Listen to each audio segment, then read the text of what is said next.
ఫిరాయింపు ఎమ్మెల్యేల కేసులో స్పీకర్ గడ్డం ప్రసాద్ కుమార్ ఇవాళ తీర్పు ఇవ్వనున్నారు. పోచారం శ్రీనివాస్ రెడ్డి, కాళీ యాదయ్య కేసులో కాసేపట్లో తీర్పు ప్రకటిస్తారు.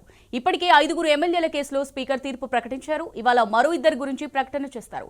మరో 3 ఎమ్మెల్యేలు దానం నాగేందర్, కడియం శ్రీహరి, సంజయ్ కుమార్ కేసు పెండింగ్ లో ఉంది. మరోవైపు ఫిరాయింపు ఎమ్మెల్యేల కేసును సర్వోన్నత న్యాయస్థానం సుప్రీంకోర్టు రేపు విచారించనుంది.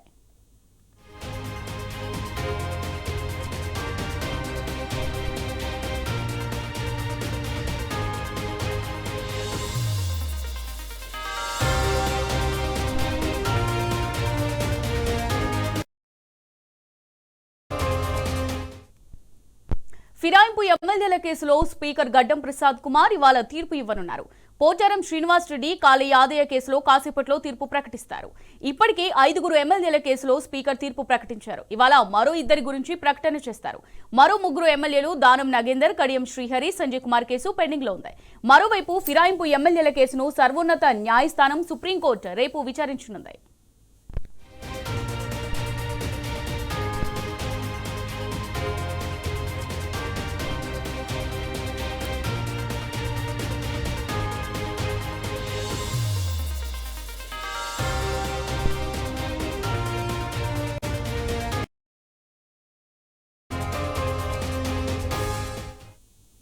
రైట్, దీనికి సంబంధించి మరిన్ని డీటెయిల్స్ మా రిపోర్టర్ ప్రదీప్ అందిస్తారు. ప్రదీప్, మరి ఫిరాయింపు ఎమ్మెల్యేల కేసులో స్పీకర్ గడ్డం ప్రసాద్ కుమార్ వాళ్ళ తీర్పు ఇవ్వనున్నారు. మరి దీనికి సంబంధించి మీ దగ్గర ఉన్న అప్డేట్స్ ఏంటి ప్రదీప్?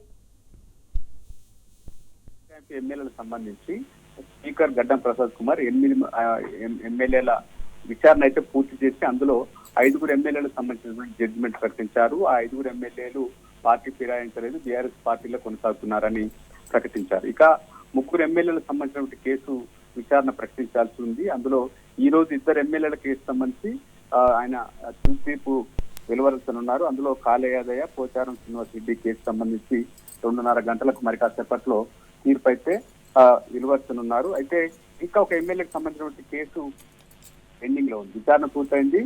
జగిత్యాల ఎమ్మెల్యే సంజయ్ కేసు అయితే విచారణ పూర్తయి తుది తీర్పు రావాల్సి ఉంది. ఇక 2 ఎమ్మెల్యేలకు సంబంధించి దానం నాగేందర్, అదే విధంగా కడియం శ్రీహరికి సంబంధించినటువంటి కేసు విచారణ జరగలేదు. వారికి స్పీకర్ 2 సార్లు నోటీస్ ఇచ్చారు. స్పీకర్ ఇచ్చినటువంటి నోటీసులకు కడియం శ్రీహరి 2వ రిప్లై ఇచ్చారు. దానం నాగేందర్ ఇప్పటి వరకు రిప్లై ఇవ్వలేదు. ఆయన హైదరాబాద్ బీఆర్ఎస్ ఎమ్మెల్యేగా గెలుపొంది సికింద్రాబాద్ కాంగ్రెస్ పార్లమెంట్ అభ్యర్థిగా పోటీ చేసి ఉన్నారు. నేను కాంగ్రెస్ పార్టీ లో చేరానని చెప్పి ఆయన బాహాటంగానే చెప్తున్నారు. ఆయన పార్టీ కార్యక్రమాల్లో తిరుగుతున్నారు. అయితే సుప్రీంకోర్టు ఈ పార్టీ ఫిరాయించిన 10 మంది ఎమ్మెల్యేలకు సంబంధించినటువంటి అంశానికి సంబంధించి 3 నెలల్లోగా తుది తీర్పు ఇవ్వాలని ఆదేశించింది. జూలై 31న తుది తీర్పు ఇవ్వాలని చెప్పి అయితే జూలై 31 నుంచి అక్టోబర్ 31 వరకు 3 నెలల గడువు విధించింది. అయితే ఇప్పటి వరకు స్పీకరు ఎమ్మెల్యేలకు సంబంధించిన కేసు విచారణ పూర్తి స్థాయిలో 10 మందికి చేయనటువంటి పరిస్థితి. మొదట విడతలో 4 ఎమ్మెల్యేల కేసులను విచారించారు. తుది తీర్పును అయితే పెండింగ్ లో పెట్టారు.